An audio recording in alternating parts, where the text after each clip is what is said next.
We request all participants to kindly to avoid disturbance. If you have any questions, please feel free to drop them in the Q&A chat box and we will address them towards the end of the session. Yourself. Thank you. A very warm welcome to all our distinguished speaker, guests, colleagues, and participants joining us today. My name is Zanana Tomi, and I am Senior Research Associate at Devinside, and I will be your host for today's session. On behalf of entire Devinside team, I extend our sincere gratitude to all of you for joining us today on World Environment Day and taking the time to participate in this important conversation. For those who are joining Devinside for the first time, allow me to briefly introduce our organization. Devinside, established in 2016, is a leading research, monitoring, and evaluation organization.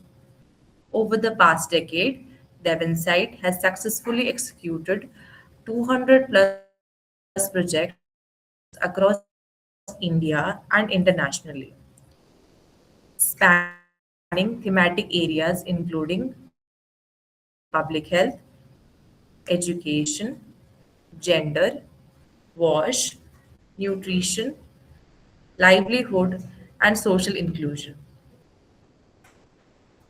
So, today's session focuses on one of the defining challenges for our time: heat wave, flood, and beyond. As climate risk continues to intensify globally, conversation around resilience, adaptation, sustainability, and inclusion development has become increasingly important. So, through today's discussion, we aim to explore multiple dimensions of climate change from public health and water system to food security and corporate sustainability. As we all know, along with the webinar, we are here for our Beyond Profit book launch as well. So, we are delighted to launch Devinside's latest flagship publication, the third edition of Beyond Profits Report series, Trends and the Untapped Potential of CSR in India. The report examines the evolving role of Anana, we CSR are in losing. addressing Anana, climate sorry. challenges. Anana, sorry, we are losing you in between.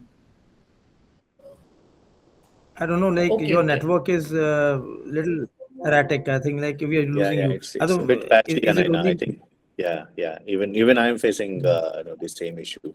I thought maybe at my Okay, sir. end, but Let I me think just like give you a minute. Even I thought so.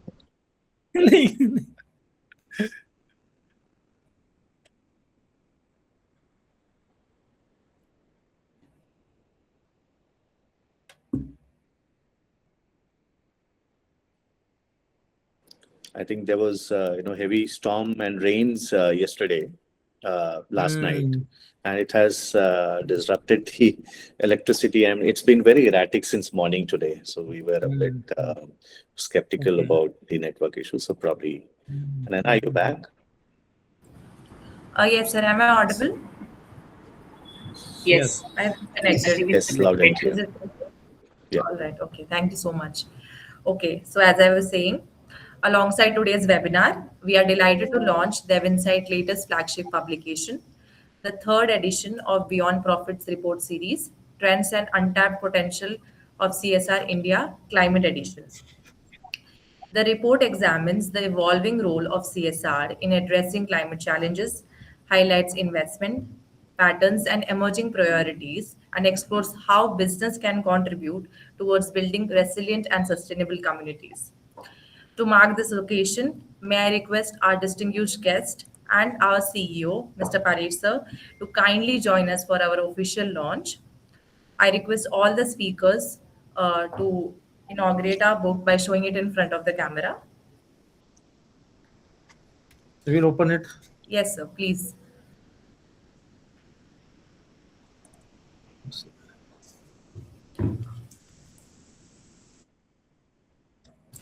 I request all of you to please hold it for a group picture.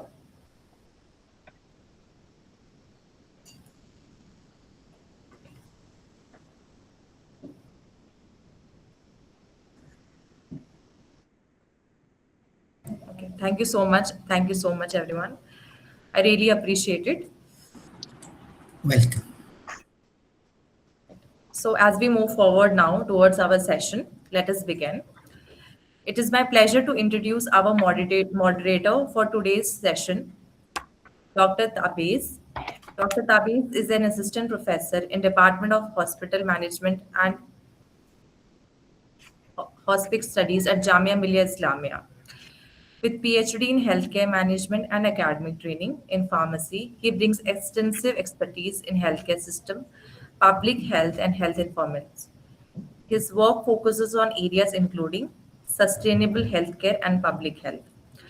I request Dr. Tabes to take over from here. Thank you.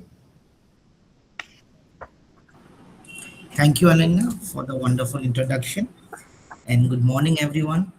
And I will be your moderator for today's session. It is a very good opportunity. I thank you all also.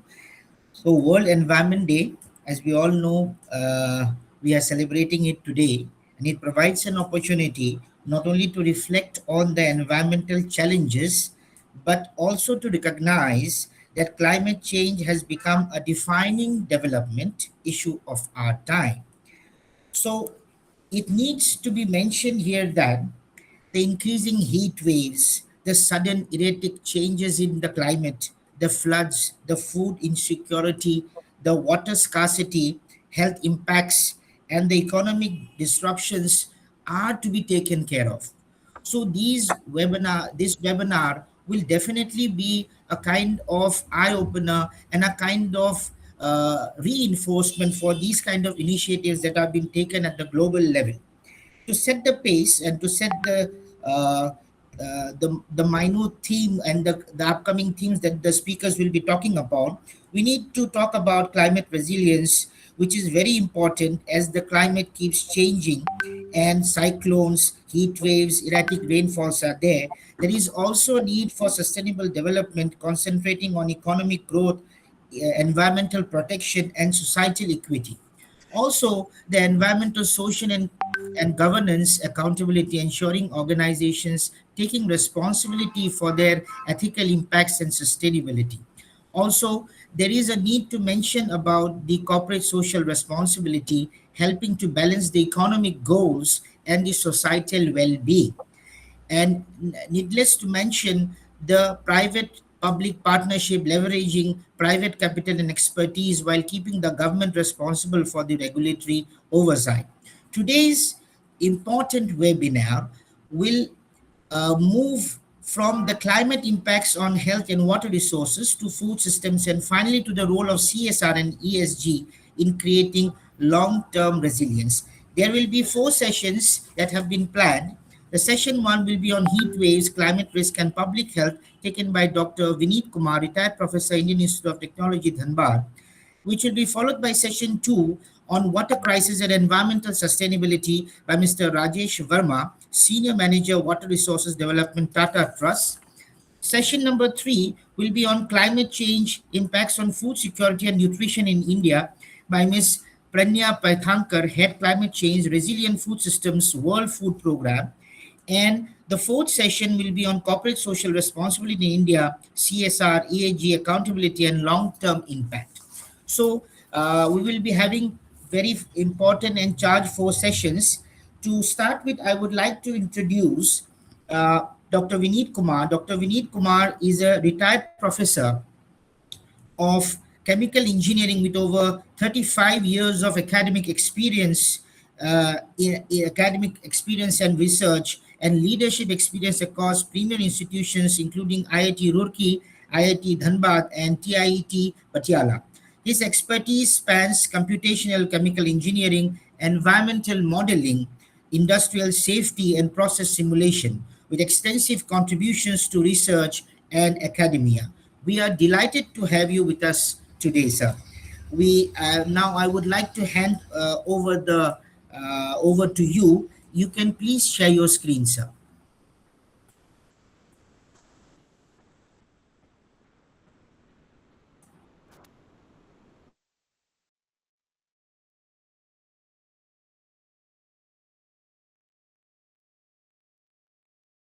You're on mute. Viniji, you are on mute.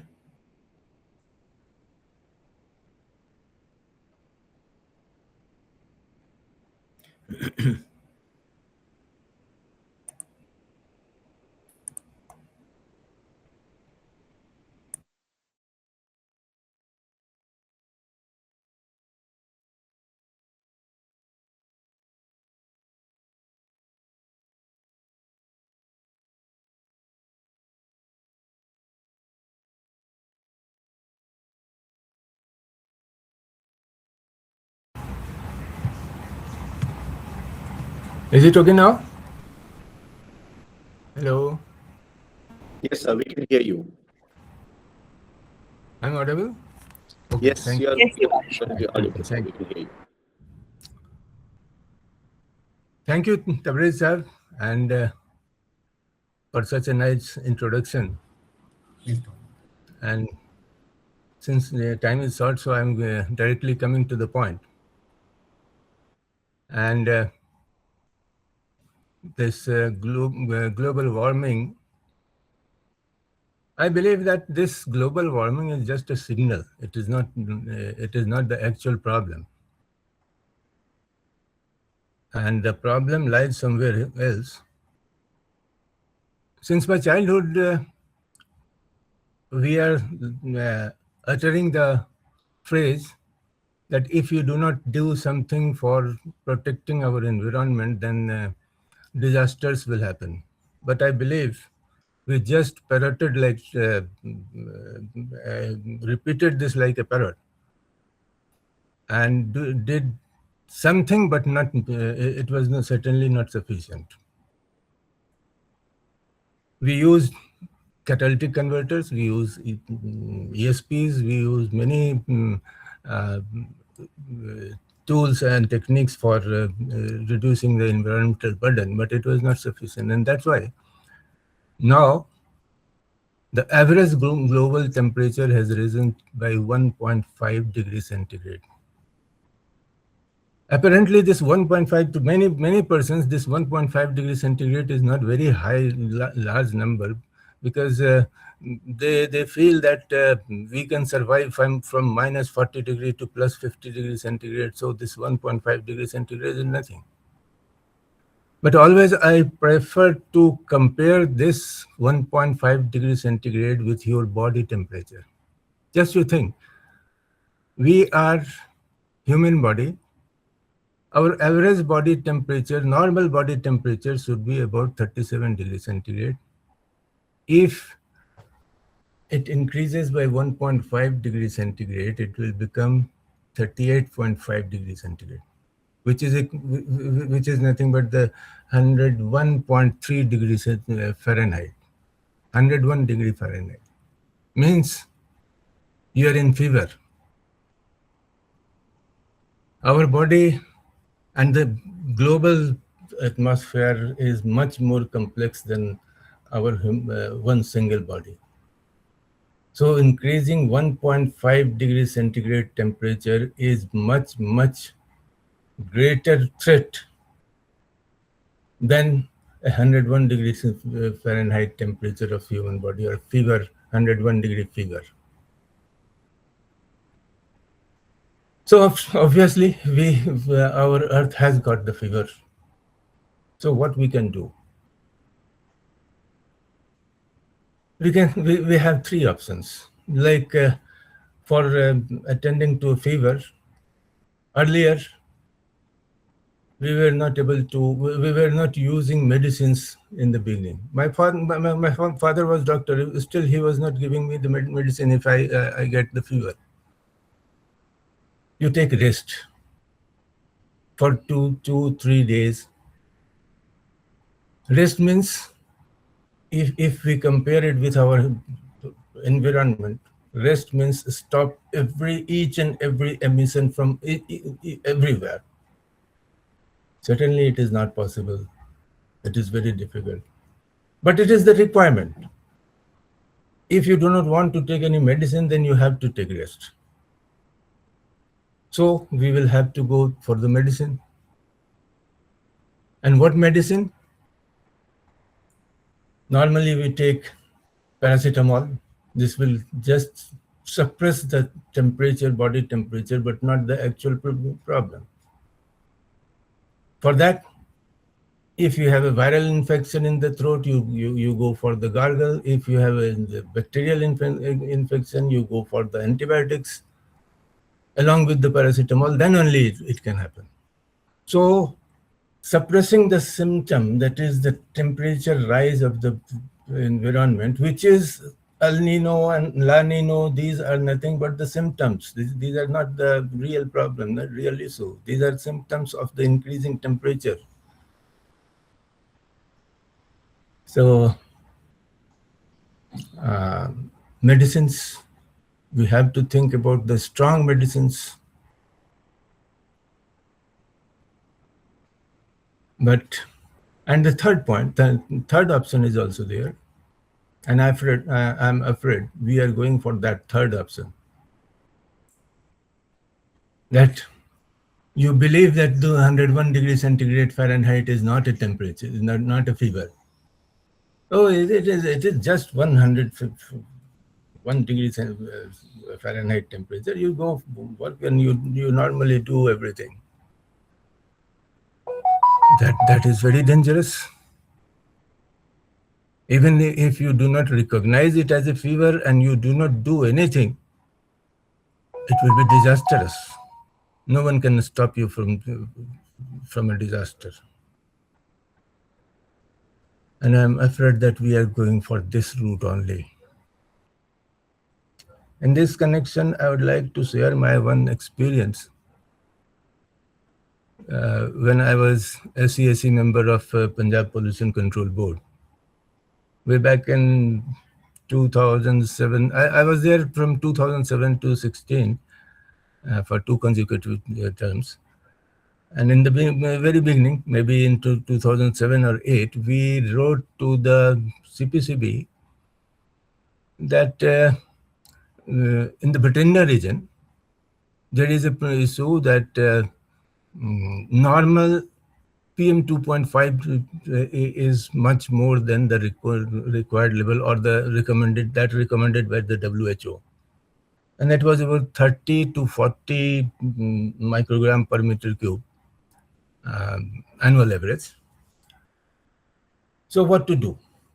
So we were expecting, I was expecting that some remedies will come, that you ask the workers to have mask or use a sprinkler, or some recommendations will come.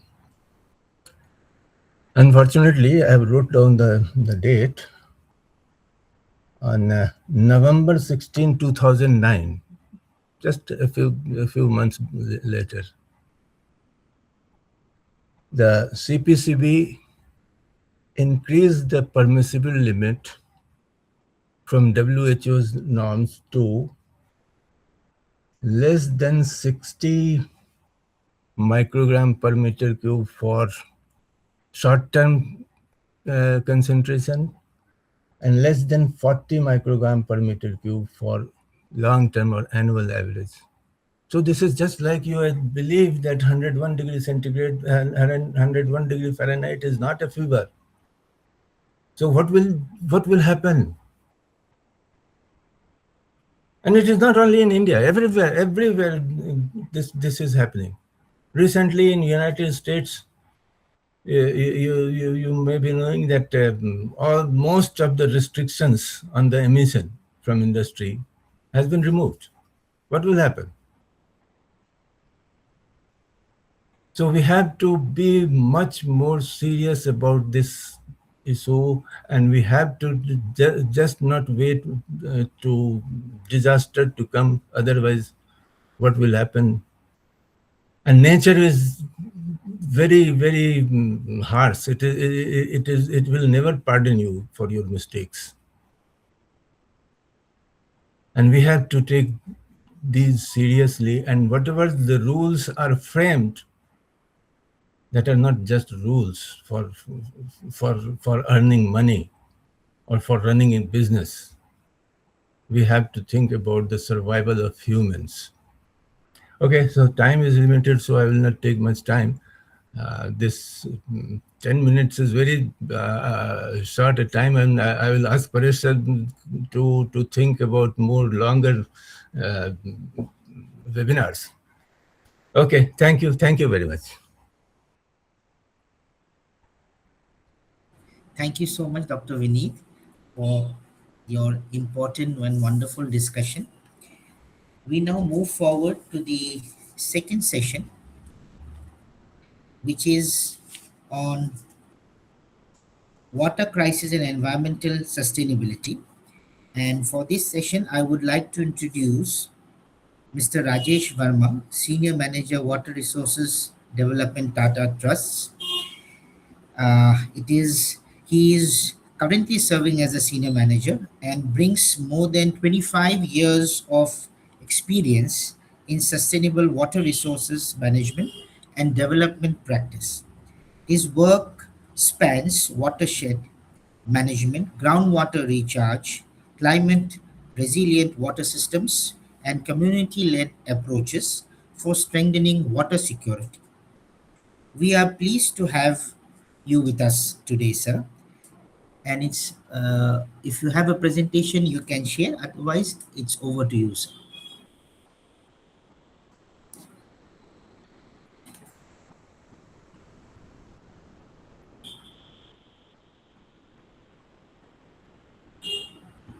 You're mute, sir.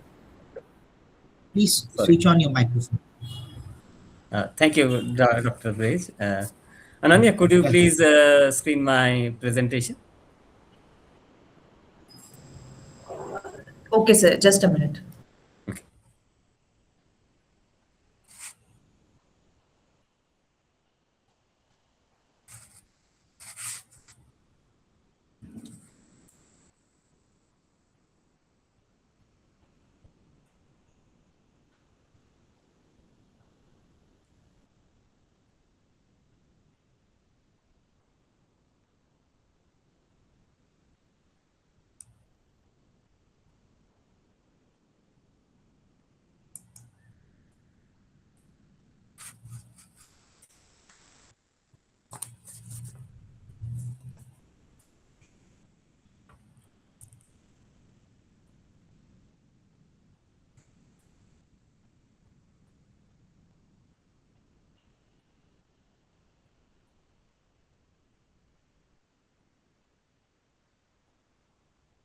Is it visible? Not visible, Ananya.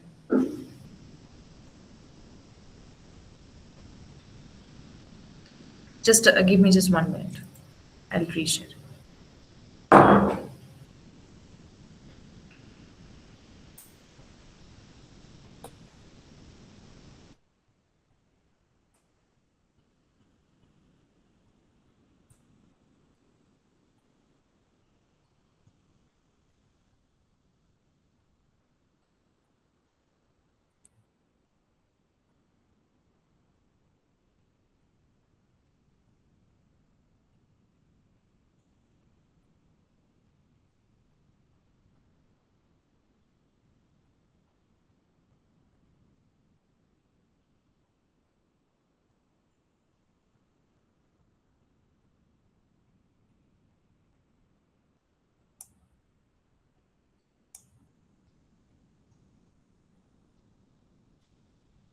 So shall I start if you have any issue?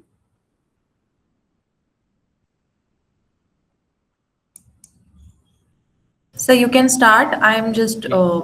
I'm sharing now. okay, I okay. have started.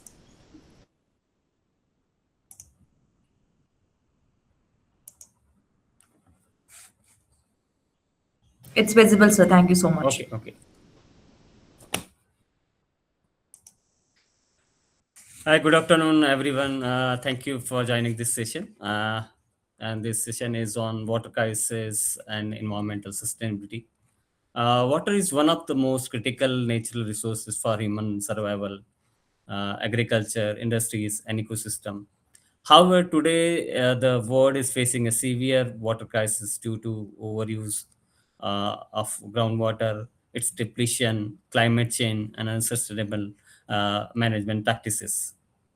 So, in next few minutes, I will cover the issues related to water crisis and approaches for variable sustainable practices.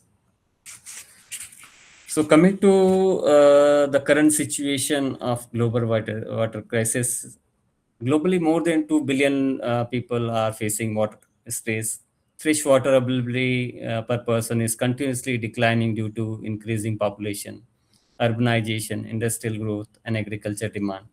Groundwater, which support drinking water and irrigation, is being extracted much faster than it can naturally recharge. In many parts of the India and world's water table are failing rapidly. At the same time, pollution from industry, chemical, and untreated wastewater is reducing the amount of usable fresh water available to the communities.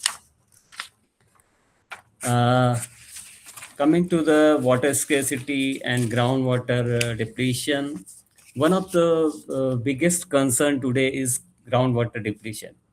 Agriculture consumes nearly 70 to 80% of freshwater resources, and in many regions, excessive groundwater extraction is happening through bore wells and tube wells. As groundwater levels decline, wells are getting dry up, irrigation cost increases, and crop productivity gets affected. The climate-induced resource stress is the climate change is further intensifying the water crisis. We are observing that irregular rainfall pattern, delayed monsoon, frequent droughts and floods, and extreme weather events.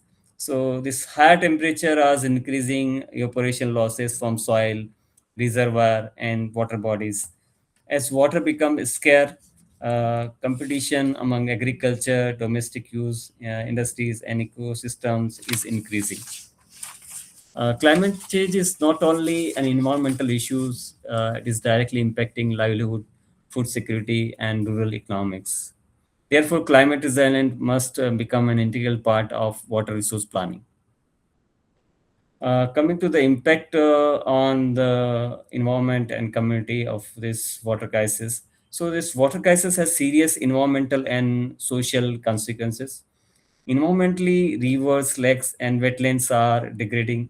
Biodiversity is declining, and ecosystems are becoming fragile. Socially and economically, farmers face crop failures, food is insecurity, and rural livelihood become vulnerable. In many drought-prone areas, migration increases because families cannot sustain agriculture-based livelihood. So the coming to the sustainable water management approaches, now the important question is what can we do? Uh, there are several sustainable approaches that can significantly improve water crisis.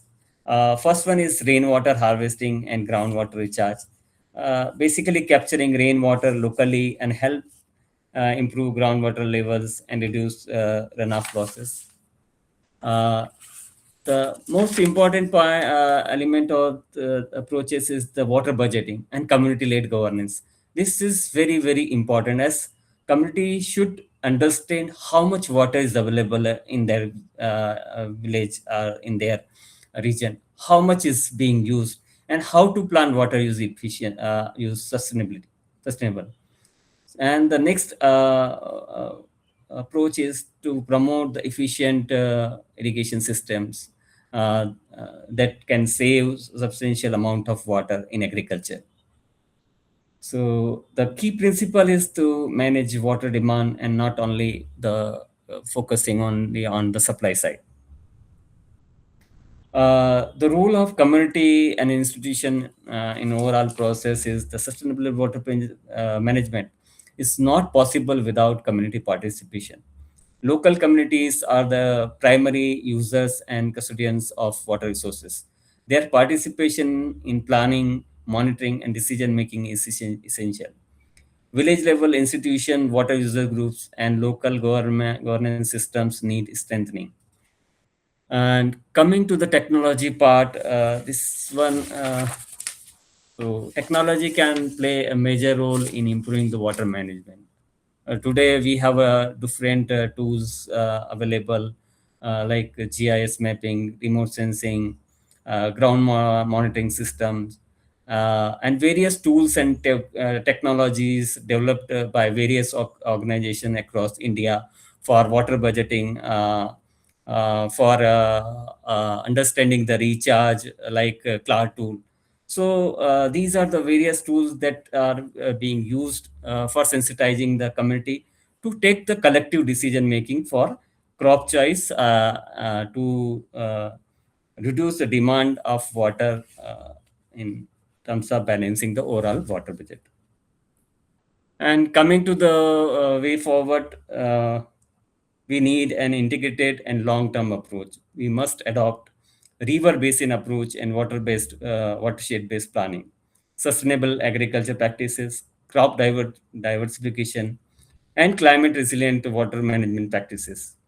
No single institution can solve the water crisis alone. So it requires collaborative efforts from government, NGOs, communities, research or institutions, and the private sectors. So most importantly, we must shift from a reactive approach to a preventive and sustainable approach. Water conservation should become a people movement. So thank you very much. Thank you so much, Mr. Verma, for this wonderful presentation and giving us an insight into the water crisis that is happening worldwide, and what the communities and institutions can do to help us, and the technology also. Now, moving on with the third session, uh, we have a session on climate change impacts on food security and nutrition in India by Ms. Pranya Paithankar. Ms. Paithankar currently leads climate resilience, food systems, and disaster risk reduction initiatives at World Food Program India. With 25 years of experience across food systems, nutrition, climate adaptation, and disaster risk management, she has worked extensively with governments, international organizations, and communities. It is our pleasure, and we are delighted to have her with us today. Madam, over to you. Thank you so much, Dr. Tabriz, and it's my Thank you. really privilege to be part of this discussion. Just wanted to check if my screen is visible, Yes, yes, it's visible. and it's in the presentation mode. Yes, yes, it's a presentation. So yeah, thank you so much. And as I said that, as the previous speaker also said that probably this is a very vast topic. It's a great opportunity to really talk on this on the World Environment Day, specifically like, I mean, though the West is a kind of focus this time. However, climate change and its impacts on food security and nutrition is an extremely critical factor, specifically when we have been facing a huge climate stress over last decade. And in fact, 2024 was among the warmest years on record since 1901. And so from that perspective, the impacts are pretty visible. You can see the next slide. Yes, we can see. Great. Yeah. So India faces a converging triple crisis. So we actually are talking about climate vulnerability, but then I'm also going to focus on food security and nutrition security. And all these are happening simultaneously, and they are converging in the sense that if we just talk about climate vulnerability, I think we all are aware that there is an increasing frequency and intensity of climate related shocks. Also, I mean, India is a multi-hazard. It is exposed to multi-hazard vulnerability.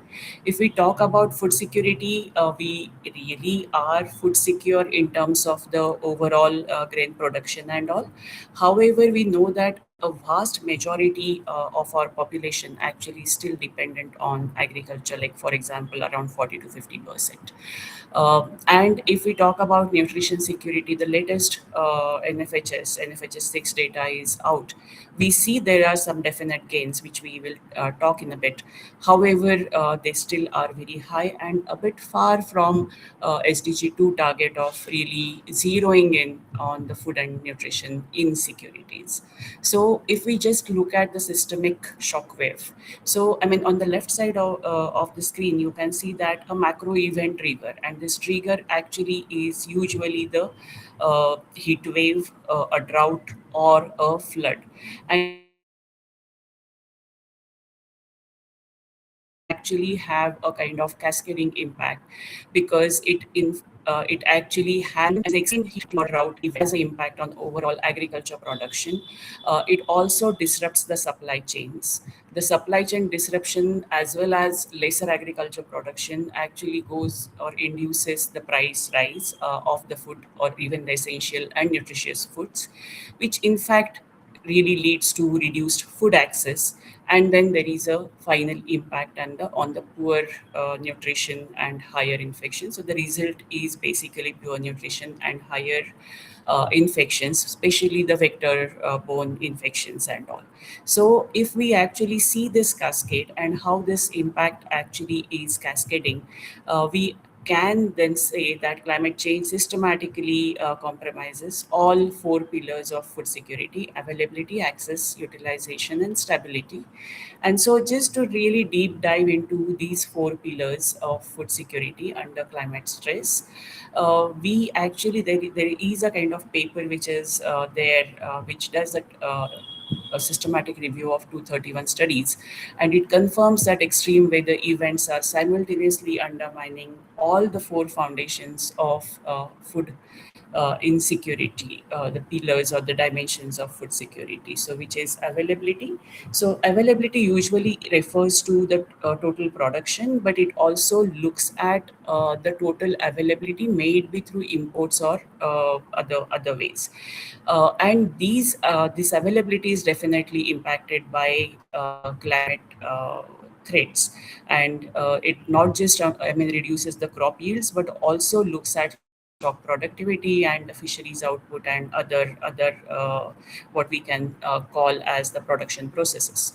Access we just talked about, and it is just not just the supply chain. I mean, if we talk about the whole supply chain, it actually has multiple aspects. It has impact on the storage system, it has impact on the transportation system, it has impact on the post-harvest technologies and all. So all this actually leads to really price inflation and compromising the households purchasing power, specifically of the nutritious commodity. There are other access issues as well, which include cultural access, which include physical access. For example, in case of extreme events, if the road connectivity is disrupted or the internet connectivity is disrupted, it has its own impacts. And also the or the social access as well at times are restricted.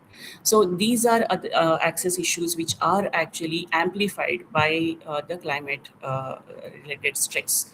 The third aspect is utilization, where the traditional focus is on nutritional quality and bodily absorption of the food. And if we look at how climate actually again amplifies it, because what happens is because of the Yes, climatic conditions as well as sorry to the interrupt changes. you. Sorry to interrupt you. Yes, Pradnya. Would you mind switching on your camera? Actually, it's switched off. We are not able to see you. you are able to see my Yes, screen. yes, yes. But you are not. You have intentionally switched off the camera. Actually, if you don't mind, you can switch it on, please. Your camera. I If not, can, but if you are having difficulty in the presentation, then it's fine. It is fine. Please, no I issues. think No now issues I at all. am. Just a minute. Okay, no Let me issue. No just check issue. once. Please, please, please, please, Uh, please. I'm trying, but No, no I problem. Please, can't. please carry forward. Please No, carry it on. just shows this. Yes. Can you see me now?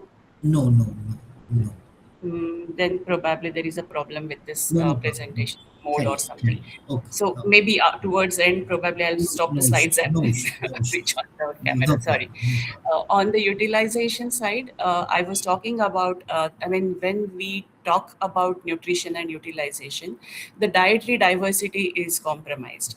Because, I mean, naturally the vegetables or pulses, actually, the prices go high. And then people usually try and replace them with cheaper staples. And that there is I mean, hidden hunger, which actually really rises. And stability, of course, is a very important aspect, where increasing frequency of the hazard, which are maybe heat waves, droughts, or floods, this removes the recovery periods between the shocks, and the stability, economic stability or overall stability actually is compromised. And so what we can see is all the four pillars of food security under climate stress are impacted because of the climatic conditions.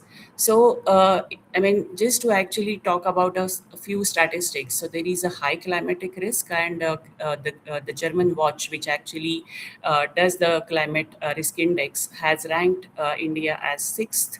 Also, I mean, there is a noted temperature of around zero point 0.4 degree Celsius rise, and this was talked by the previous speakers. This year there is a El Nino effect, and we see that there is potential for deficient monsoon. Growing exposure to shocks is something which we just talked about, but India also is prone to multiple hazards. 68% drought prone, 40 plus million hectare land is flood prone, and 8% is cyclone exposed land. So there is a huge exposure as well. Water stress is intensifying, which was very well described by the previous speaker. Agriculture output as well, it has a huge impact. Rice yield may fall by 20% by 2050, 47% of wheat by 20, sorry, of rice by 2080, and wheat losses are about 4 to 5 million tons per 1 degree rise, and we are almost inching towards it. While, I mean, there is a prediction of drop or the fall in the production, we see that the demand is increasing with the increasing population that we have. So farm incomes at risk, and so is food and nutrition security. I mean, I just explained you how linked these things are. And also, I mean, one important aspect is this shock reduce annual farm incomes by 15 to 18%, and rising to 20 to 25% in unirrigated areas. So the food insecurity is going to rise in unirrigated area. And we know that, I mean, smallholder farmers are at disproportionate impact of the climate change. So just looking at, I mean, also this paradox, or rather what we can call as national abundance mask local vulnerabilities. So at the aggregate level, we always say that there is a record food grain output, which is achieved at 357.73 million metric tons. And all India food inflation is 2.69. However, the microclimate view actually shows something which is different, because if there are some pockets which are actually experiencing the climate stress, they do not still have that food security or advantage of that the aggregate level production. Now this actually is a kind of graph which shows agriculture yield shock, and you can see that the heat tolerance and flood tolerance. So if you see the rice, it is high on flood tolerance but low on heat tolerance, whereas on wheat it is low on flood tolerance and high on heat tolerance. But if you see millets, millets are actually, in fact, why they are being promoted by India is also because they are quite tolerant or quite resistant to climate change, and they are quite hardy crop, plus they are nutritious as well.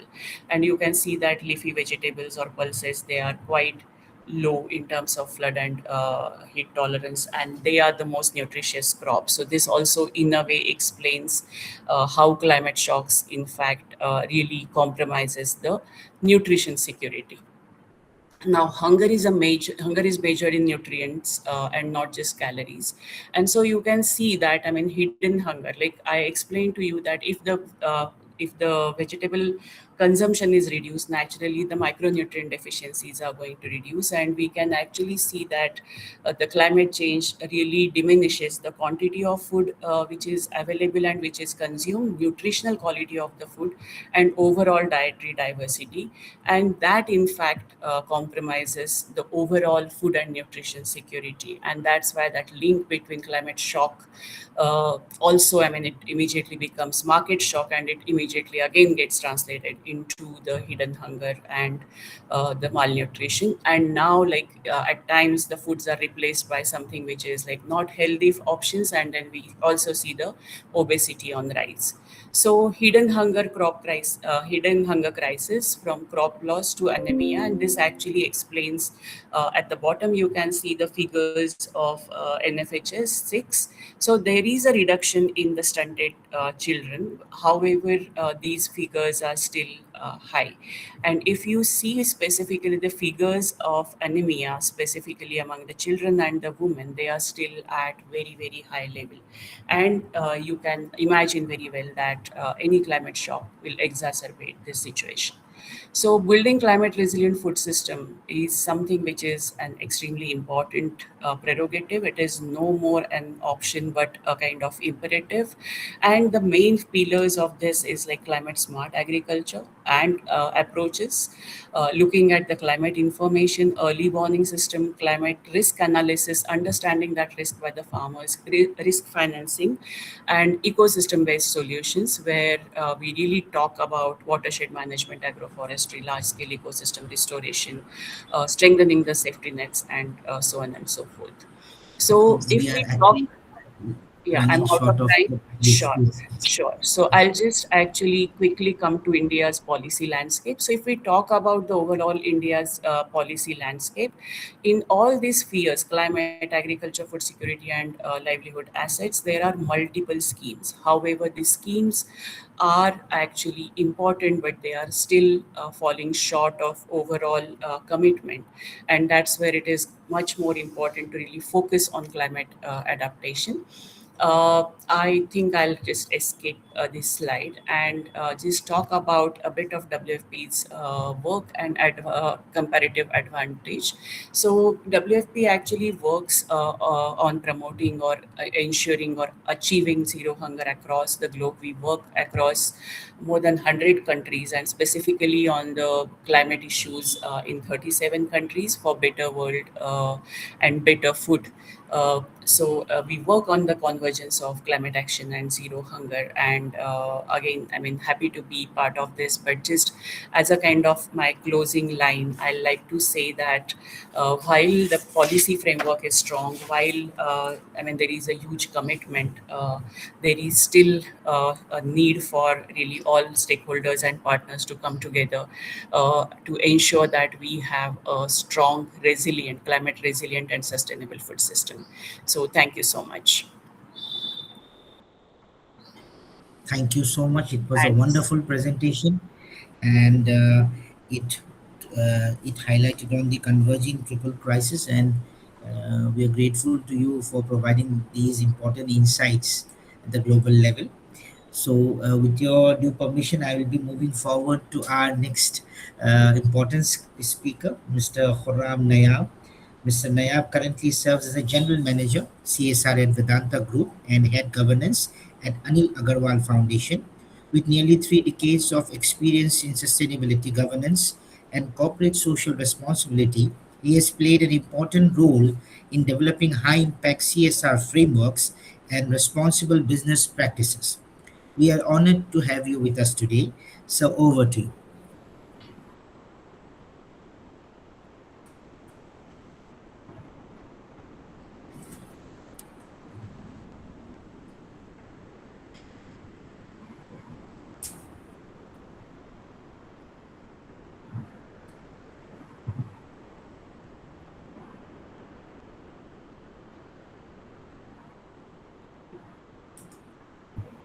Okay. Yeah, well, good afternoon, everyone, and thank you very much for this particular wonderful webinar. Thank you, Anana. Thank you, Dr. Tabrez, and the panelist. It's really a pleasure to be part of this particular thing on a 5th June afternoon. Um, yeah, see, being an environmentalist, I really face a dilemma while sitting in a toilet, whether to save water or whether to save a paper, toilet paper. On that note, let us start. Let me start a presentation. Can you see the presentation logged in? Yes, so it's visible. What I'll Yes. do is I'll maybe do Is a visible. Yes. show, PowerPoint show, I believe, which is there. Can you see the show, PowerPoint Yes. show? Is it Yes. okay? Cool. Yes. So, Yes.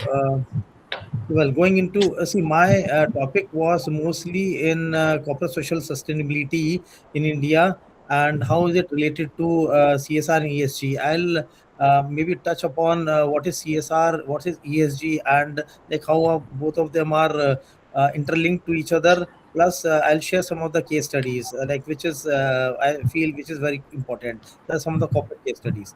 So going forward, uh, well, corporate sustainability in India, everyone knows that CSR mandates in India is like Companies Act 2013, which says that CSR spending, embedding CSR within the Indian corporate law and promoting long-term development. So that is what it is all about, in fact. When we talk about ESG, it is like environment, social, and governance structure. The social aspect is covered by the CSR aspect, while the ESG framework integration, it says that ESG principle broaden sustainability focus. They emphasize governance and environmental stewardship and social welfare in business practices. So that's what ESG is all about. Then important thing is that how is these aligned to the development goals. So corporate sustainability aligns business growth and national development objectives and international sustainability commitments. So moving on. Uh, okay, so this was the agenda for the discussion, which I feel was a sustainability ecosystem overview. CSR. When we talk about CSR, we say that 2% of the profit after tax has to be spent on social development initiatives by the corporate sector. So that's what it is. And see here, I just want to clarify. Some people they say that uh, planting trees is also a CSR. Yes, it is a CSR, but apparently, uh, if you're planting trees without harming the environment, meaning, for example, if you are a mining company and you have taken the land, you have in your block itself, and you have started the mining area, and you have to deforest that particular area for mining lease, and if you plant the trees somewhere else, that is not CSR, that is like your environmental responsibility, and it is as per the law, as per the environmental law.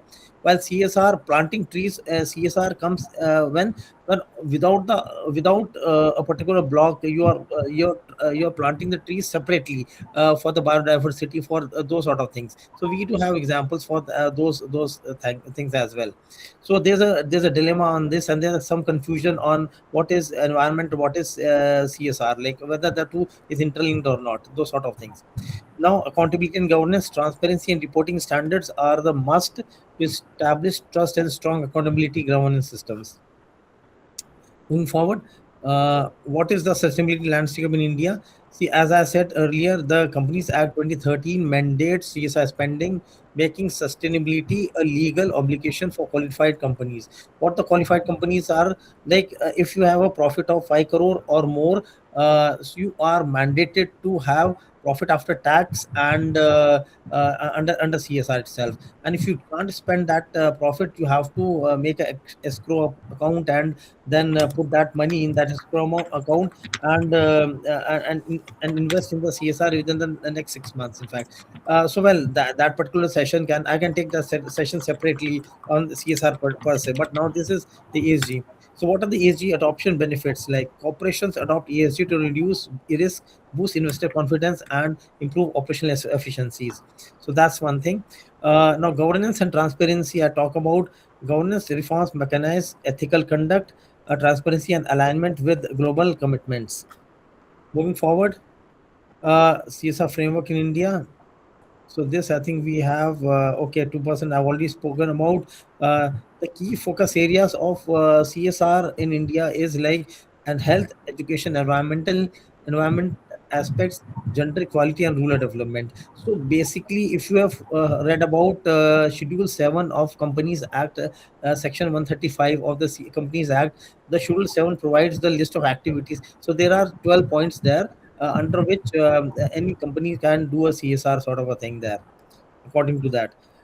So important thing here is that most of the companies, they partner with civil society organizations, and so that the implementation can be at the grassroots level itself, rather than at a superficial level. I will go to the some of the case studies later on, if time permits, going forward. So sorry. Okay, so ESG framework. So environmental dimensions, they focus on climate action, as my earlier participants have already told the panelists. Emission reduction, waste management, and sustainable resources used as a key environmental practices. Now, the social dimensions include labor practices, their policies, diversity, inclusion, community engagement, and workplace safety to promote social responsibility. Governance dimensions, what does it include is like governs ethical business conduct. In fact, like suppose there are certain examples wherein the companies is ethically not doing good work, but they do some great CSR work. So that is not really like you are failing in one of the aspects of the ESG. In fact, so that's what it is.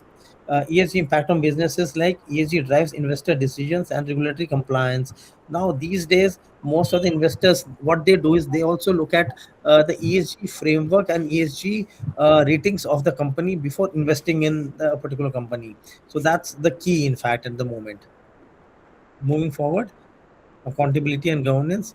Okay, so some of the regulatory frameworks are SEBI's BRSR. I think people must be knowing that every year companies have to fill up that BRSR mandates. It standardizes ESG reporting, promoting transparency and accountability in the Indian listed companies. Then you have third party audits. We at Vedanta also undergo regular audits to on CSR as well as ESG to link the two. In fact, that's another thing. And what it does is that it validates the sustainability claim. You must have seen certain GRI reports, companies coming out with the GRI reports. Every GRI report is have to be audited by a third party audit. So that's one thing. Now, what the community also expects a lot of things. So the stakeholder expectations is quite high here at the moment. Communities and investors demand consistent, accurate data and responsible corporate conduct for decision making. Now, so this has to be the culture of the company, in fact, wherein the governance, the environment and social can play a critical role.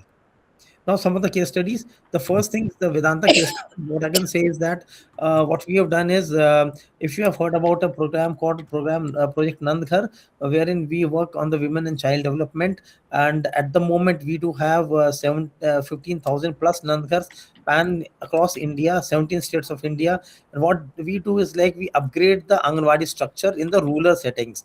So that's the CSR. But what we do is also we have installed solar panels. The electricity is through the solar panels, in fact. So that is the renewable energy, and so we are taking into consideration the environmental aspects of it, in fact. So that's the CSR, major CSR aspect, wherein we are doing this, and it's a flagship initiative of Vedanta.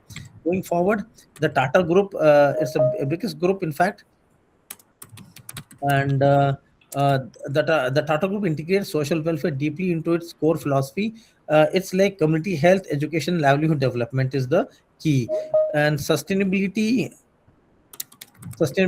and ESG governance. Tata companies lead sustainability reporting. They are very good at GRI. If you happen to get a hold of the GRI report, please go through the Tata report. It's like quite a comprehensive report on ESG, in fact. So, because of this, they have a long-term business reliance. So, they are responsible business practices and environmental initiatives reinforce long-term resilience, and social impact. Now, ITC is the last example which I'll share. ITC Limited So it has been a carbon positive and water positive and solid waste recycling positive for many years. In fact, you can go through their GRI report as well. Sustainability initiatives, agriculture, renewable energy, forestation, waste management, and rural transformation programs. Then their e-chopper program is quite well known, wherein they have set up their agri kiosks in each of the villages, and the farmer can know the prices of the mandi before going to the mandi itself, and the farmer can sell the food crops and his produce in that agri kiosk itself, getting good price itself. So that is the ESG and competitive advantage. ITC's focus on operational efficiency, supply chain, and brand reputation and community development. So that's what it is. And some of the challenges, I'll just quickly go through it, because I think there's some lack of Yes, time as yes, well. yes, I Um, think. Compliance strategy. Many companies view CSI and SGA compliance as strategic priorities, limiting the impact. In fact, so they should see it as interlinked to each other, and not really that you have to fulfill the law. In fact, data and reporting challenges, unreliable data and fragmented reporting standards hinder accurate, sustainable assessments and comparisons. Balancing growth environment and capacity and awareness gaps are there seen to be seen there. In fact, so some of the emerging opportunities. This is okay. Growth and green finance in the next 5 to 10 years, we can see these aspects. Green bonds. We have also seen social stock exchange coming up. Like in the last, there's a I think there's an amendment in the law also, the CS Act, to include the exchanges now. At the moment, only 1% of the NPOs, which is not for profit organizations, are registered under that. So it is an upcoming field itself. So green bonds, ESG funds, they provide capital access for eco-friendly projects. Renewable energy and circular economy is at the moment quite important. At the moment, a commitment to net zero emissions at Vedanta, we do have a net zero by 2040. 2040, in fact. So digital transformation tools, advanced digital tools enable impact measurement, supply chain transparency, and resource optimization. Public-private partnerships are the key for long-term scale. So that's what it is. Thank you very much, and I think I'll just go into this. So this is my coordinates. You can also reach out to me at my LinkedIn, Khurram Nayab, and hope to see you soon there. And any questions you have, Yes, thank you we so can. much. Thank you so much for this wonderful presentation, Mr. Thank you. Nayab. And the successful completion of the 4 sessions, we can conclude that today's discussion has highlighted that climate resilience cannot be addressed through isolated interventions. Heat waves affect public health, water scarcity impacts livelihoods, food insecurity threatens vulnerable populations, and sustainable corporate action is essential for long term solutions. The common message from all the speakers is very clear. Resilience requires integrated action, evidence based policies, and collaborative governance involving governance, businesses, communities, and academic institutions. Thank you so much, all of you. And now I would like to hand the session over to Ananya. I hope you are there. Yes, sir. Thank you so much, sir. Yes, welcome. You're most welcome. So now we will move forward to the Q&A session, and I will now take up the questions which are shared in our chat box. So any one of the speaker can go ahead and answer. So the first question we have received is, what with heat waves in India becoming more intense and often reaching dangerous level in cities, should heat risk be officially treated as a public health emergency similar to epidemics under disaster management law? Anybody would like to add on? Mr. Kuram has already addressed this.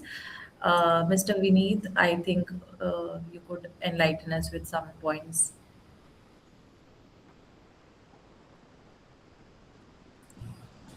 I couldn't listen to that question. What was that question? Okay, I'll copy paste again, sir, just a minute, and I'll repeat. With heat waves in India becoming more intense and often reaching dangerous levels in cities, should heat risk be officially treated as a public health emergency similar to epidemic under disaster management laws? In fact, it is. When the people go struck by heat waves, they need emergency treatment. So this is an emergency treatment itself. But the heat wave itself is a wave. It is not the just.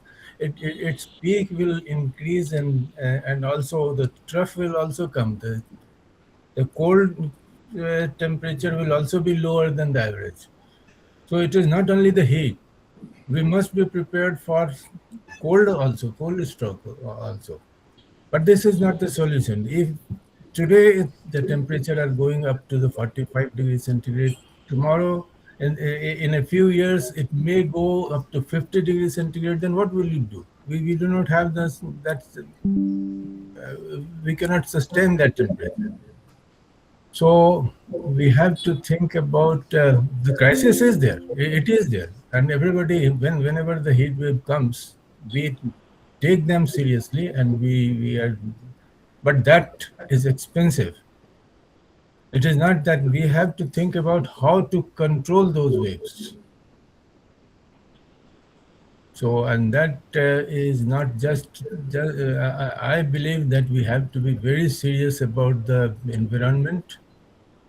Whatever we throw into the environment, it will remain there unless it comes into any cycle, natural cycle. If it is not coming into that natural cycle, it will remain in the atmosphere, in the water, on the surface, and that will create a havoc. Thank you Okay. so much, sir. Thank you so much for addressing the question. Now I will move ahead with the next question. So this was No, sorry, I need to leave another couple of minutes. In fact, maybe if you have any questions or so, maybe you can get back to me on the mail itself. I can respond to it also. sure, sir. No problem. Thank you so much. I'm here till another couple of minutes or so. Okay, sir. I have one question for you itself. It was Yeah, please. pointed in your session. So the question is, if climate policy already exists, what is preventing real change on the ground? See, the important thing is that even the climate policies are there in India, and we do have good policies itself. The important thing is that the partnerships are lacking. In fact, even see, if you have a partnership with the corporates are really wanting to look at implementing some of the projects related to the climate change, or maybe environmental impact, but they are not able to find good partners on the ground itself. So that's what it is. And by good partners, what I mean is some of the civil society organizations, they are really doing some good work. I know people, organizations like Water Aid. I know people, organizations like the Waterman as well. Like there are some, so they are partnering with some corporates, but they are far and few in between itself. I have personally stayed in Badmer when I was part of Ken Oil and Gas, as which is a Vedanta subsidiary, and there was the temperature goes to 52 degrees centigrade in the summers, and it is very difficult to step out. And because of that arid land and situation, we do need to have some there. So what we did was, in fact, we came out with those getting some taking out moisture from the air itself. So those sort of projects, in fact, we can go to Israel and we can see what technology they use, and the similar technology can be imported to India itself, and we can use those things, because Israel is a desert area. Similarly, in the UAE also, they are taking out water from the desert itself. Like they're cutting the desert and taking the water. So there are certain good examples globally also which can be replicated as well here. But partnerships is the key. In my presentation, I've also pointed out that itself. I hope I'm able to answer that. Yes, sir. Thank you so much.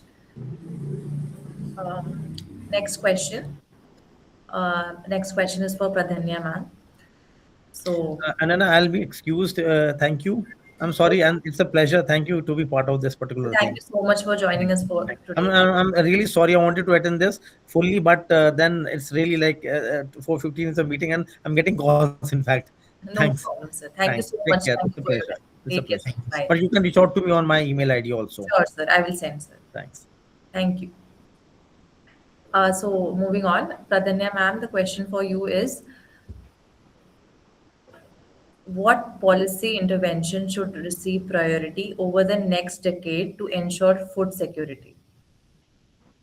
So, I mean, I think first thing I want to really highlight is like, I mean, food security, as I said, is a multidimensional problem.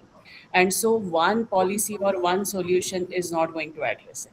It has to be, I mean, the solution has to be multi-sectoral and multidimensional. And I mean, we touched upon, like, for example, if there is a flood, there is a soil erosion. So there has to be measures which actually really curb the soil erosion. If we talk about, let's say, drought, then there is a need for irrigation. If we talk about, I mean, fertilizers, or even the seeds, or even the health conditions. So it is like a multi-sectoral. So what I would say is like climate mitigation has been, of course, a focus for quite many years. However, now adaptation is actually gaining importance. And what is most important is that now we have to have a readiness or the capacity built among the community members, among the institutions, among the infrastructures to actually be ready and get adapted to this climate change. And that is actually the need of our. So for that, we will have to need across the sectors. We cannot just say that, I mean, food availability will be only the responsibility of agriculture sector. No, it's no more a kind of peculiar or tubular approach. It has to be a kind of broader approach, which in fact really builds capacities across the sectors. I hope that answers the question.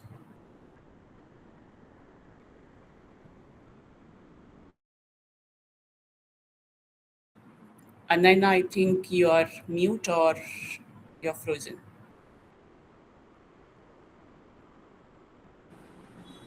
I think there is some network issues at her end. Amanda, can you hear us? I think she'll join back.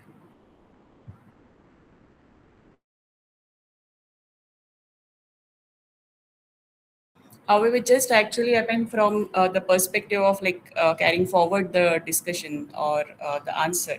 So, I mean, really looking at the climate resilient varieties. For example, like if now we know that El Nino is there, the monsoon is getting delayed.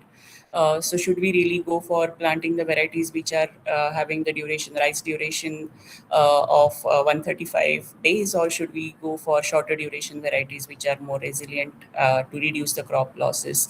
So those are the kind of decisions one has to really take. Also look at the technologies which actually reduce the water uses, like the DSR, or what we call as the, I mean, which is direct seeding rice, or which is actually AWD, which is alternate wetting and drying methods. So also bringing in the technology which actually gives a bit of like more critical information on how much is the use of fertilizers is really required, how much nutrients are really required, rather than having the overdose of fertilizers and pesticides. Looking at the approaches such as where the organic farming is possible. So those are some of the approaches which are absolutely essential, but also looking at and being prepared for more climate-based decisions, having the sensors in the storage systems, which are like smart warehouses. So those are the kind of things probably we will need to look into going forward. Yes, ma'am. Thank you so much. Now, I would like to conclude today's session. For that, I would like to invite our CEO, Parish sir, to share the closing remarks. Parish sir, over to you.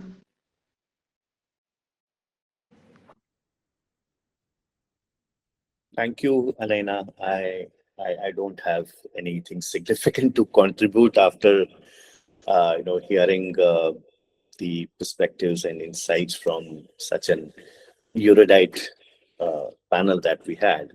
But as we come to the end of this webinar today, I want to leave you with one thought that has been really bothering me for very long time. And the thought that bothers me is that, imagine if tomorrow uh, the stock market crashes 5% to 10%. It becomes the prime time news story, or petty things like there is a controversy on a celebrity that grabs the media attention, that's covered on the front page of the leading newspapers. All those political controversies we keep discussing for weeks and weeks. But the issues, which Dr. Tabrez, mentioned when he was starting this discussion today, the issues relating to all those lives that are lost because of the heat waves, extreme heat waves, the farm produces that gets significantly reduced. Brother Nia, you just mentioned in your discussion today, or the water scarcity that occurs with the communities because of the extreme heat, that doesn't get that media attention, at least the desired media attention. So the climate change is something probably is not getting the due media coverage, um, or it's not there in the headlines, but surely it is affecting our lives, affecting our work, affecting the food that we eat. So therefore, a discussion like this, has a meaning. It is important. Of course, I mean, discussions like these, we we don't have a solution to such a complex problem of climate change, or we have answers to all the questions related to this issue right away. No, we don't have. But surely, having this discussion alive is equally important. So what I heard from all the panelists today is that we cannot, looking at the crisis that we are facing today, we cannot afford to be complacent. We have to act, and our future generations are not going to ask us what we knew about the climate change. But they're definitely going to ask us what you did when you knew that there was climate change. So before I conclude, I would really want to thank Dr. Tabrez for moderating this You're welcome. discussion in a seamless manner, where you brought in your own perspectives, your insights, and it was conducted in a very balanced manner. I would like to thank Professor Vineet Kumar. Sir, we have interacted in the past also, and when you talked about the analogy of our body temperature increasing by 2.5 degree Fahrenheit, that really resonated with me. I'm sure it resonated with all of us, and that demands a very, very timely action to be taken to make sure that our Mother Earth is not under fever for a constant period of time. I would also like to thank Mr. Rajesh Verma, for your insights on water resource planning and its interconnectedness, with food security, resilience, and the social security issues. That was very insightful. My sincere appreciation to Ms. Pradanya for your reflections on the triple crisis that you mentioned. I am, at least I am much more informed and educated today on the triple crisis issues of climate security, the food security, and the nutrition security, and where you so nicely explained about the four pillars of food security in today's context. And Mr. Khurram had to leave because of paucity of time, but I also want to express my gratitude and heartfelt thanks to him for bringing in his perspectives on the corporate social responsibility and ESGs, and also telling us that how important the role of institutions of corporate CSR in partnership is in building systems which are scalable and sustainable, with regards to the climate solutions. And last but not the least, I really want to thank all the participants today who joined this discussion. And thank you for your time. Thank you for your patient listening. Thank you for being a part of this solution, a tiny solution maybe. So you know, at the Devon Sites level, on behalf of entire Devon Sites team, I wish everyone a very meaningful World Environment Day today, and have a wonderful evening ahead. Thank you so much. Thank you so much. Thank you so much. Thank you so much for Thank you, joining us. everyone. Thank you, Thanks. everyone. Bye bye. Thanks. Good evening.